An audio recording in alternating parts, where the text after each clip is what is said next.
Monsieur François, vous m'avez dit que les souris, elles partent. Ouais. On m'a dit qu'elles vont chez les voisins. Bah ouais.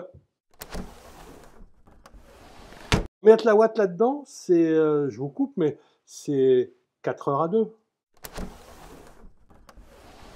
Vous mettez 28-30 cm,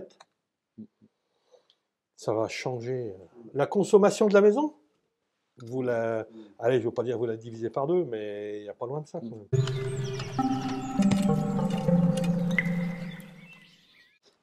Et là, il y a quelque chose dans le plancher. Et là, il y a de la laine de verre, mais alors ça, on va changer. Alors, combien qu'on en a d'épais?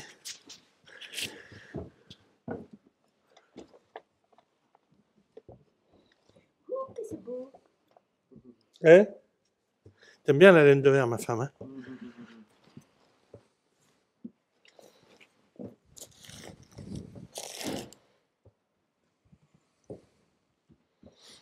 Ah ouais, faut l'enlever. Bon, c'est déjà pas mal, on en a 20 cm, elle est pas trop mal mise, hein.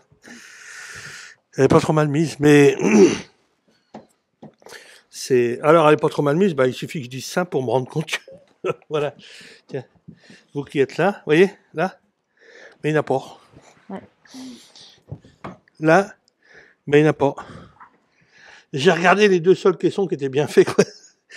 Ouais. Donc ça, ben, un filet d'air non maîtrisé sur 1 mètre carré d'isolant.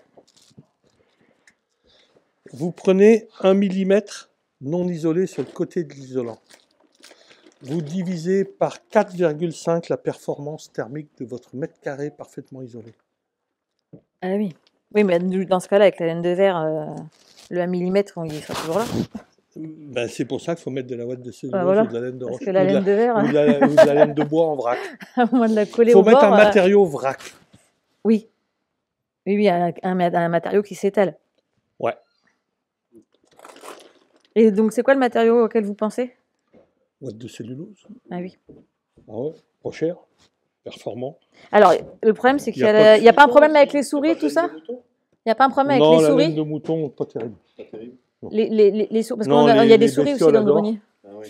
Ouais. La ouate de Alors, cellulose, non? Avec les souris, ça pose pas un problème? Très peu les souris dans la ouate de Non, cellulose. d'accord. Je dis pas qu'elles y vont pas, parce qu'elles viennent voir, elles sont curieuses, Hum.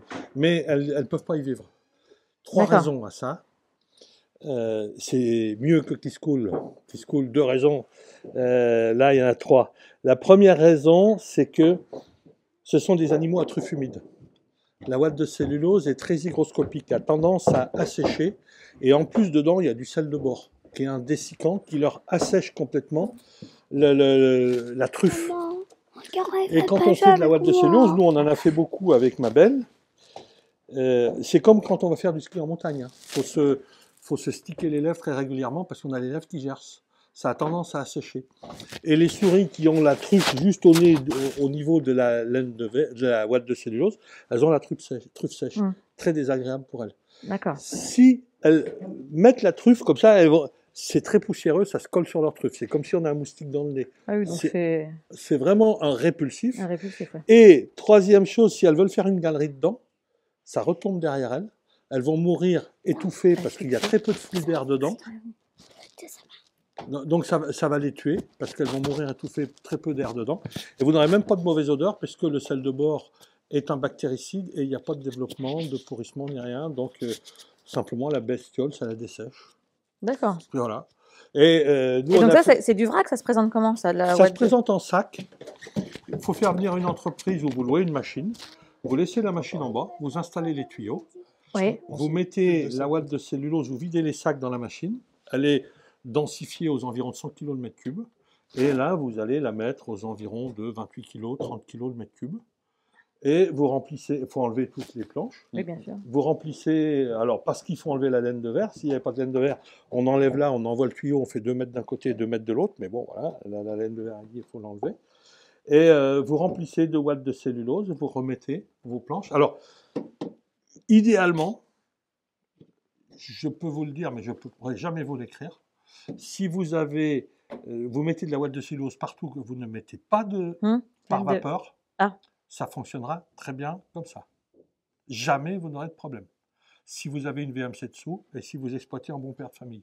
Si maintenant vous installez une chaufferie, enfin pas une chaufferie, une buanderie, pas une buanderie, une laverie industrielle et que tout le monde, elle est où ma femme? Elle est derrière moi. Elle est là, le souffleur est derrière. Si vous installez une laverie et que vous avez 10 fers à repasser, centrale vapeur, etc., bah ouais, on va avoir de la condensation dedans parce qu'on en a trop. Mais si c'est exploité ce qu'on appelle un bon père de famille, vous n'aurez jamais de point de rosée dedans. Mais ça, je ne peux pas vous l'écrire parce que ce n'est pas conforme à la législation. Et ce qui est conforme à la législation, c'est de se protéger de matériaux qui n'ont aucun pouvoir hygroscopique, que sont la laine de verre et la laine de roche, par exemple. La ouate de cellulose, la laine de lin, la laine de chanvre, la laine de bois, etc. Vous pouvez ne pas mettre de pare-vapeur dessous, ça fonctionne très bien. Mais je ne peux pas vous l'écrire. D'accord. Il faut remplir haut au niveau des solides. Des solides, ouais. Est-ce qu'il faut le faire en une fois ou en 2 fois avec le tassement? Une fois. Sur l'étanchéité à l'air, Non, rien de plus. Non, parce que comme on est avec du vrac, on va remplir absolument partout. On n'a pas de flux d'air. Alors, je le dis, je ne peux pas l'écrire. C'est comme ça. Tu parles de par-vapeur, mais aussi pour l'étanchéité à l'air. Aussi pour l'étanchéité à l'air. Mais si on est avec du panneau, on peut ne pas mettre de pare-vapeur pour éviter le point de rosée. Mais par contre, on n'aura pas l'étanchéité au vent. Alors que là, on va avoir un taux de remplissage qui va garantir le tout, quoi. Mais par contre, là, si on fait la hauteur du solivage, on va avoir 18-20 cm. On va être bon, mais très honnêtement, vu la hauteur disponible, vous remettez de façon à avoir 28-30 cm partout. Vous remettez des lambourdes dessus ou que vous croisez. Et vous mettez 28-30 cm. Ça va changer la consommation de la maison. Allez, je ne veux pas dire vous la divisez par 2, mais il n'y a pas loin de ça. Ça, plus Rien qu'en faisant ça, rien qu'en faisant ça, vous touchez même pas la VMC, rien. Vous enlevez la laine de verre, vous remettez de la ouate de cellulose en 28-30 cm d'épais, et si elle est bien faite comme je dis qu'il faut la faire, vous aurez au maximum 5% de tassement.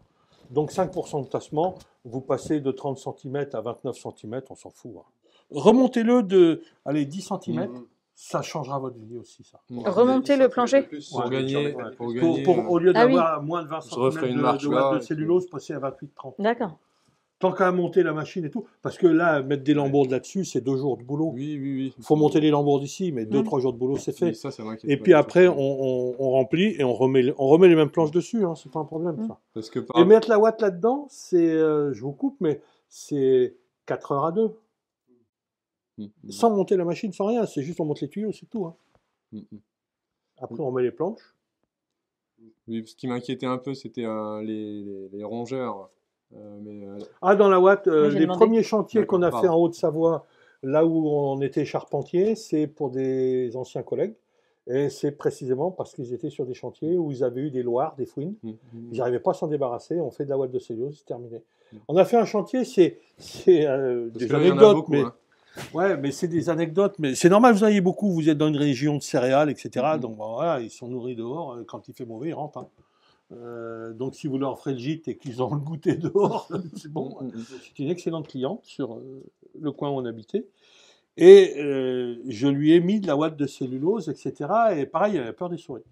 Et je lui explique, il dit non, bon, ce que je vous ai dit, voilà, les 3 effets, machin, tout. On sert toujours la même salade. Hein.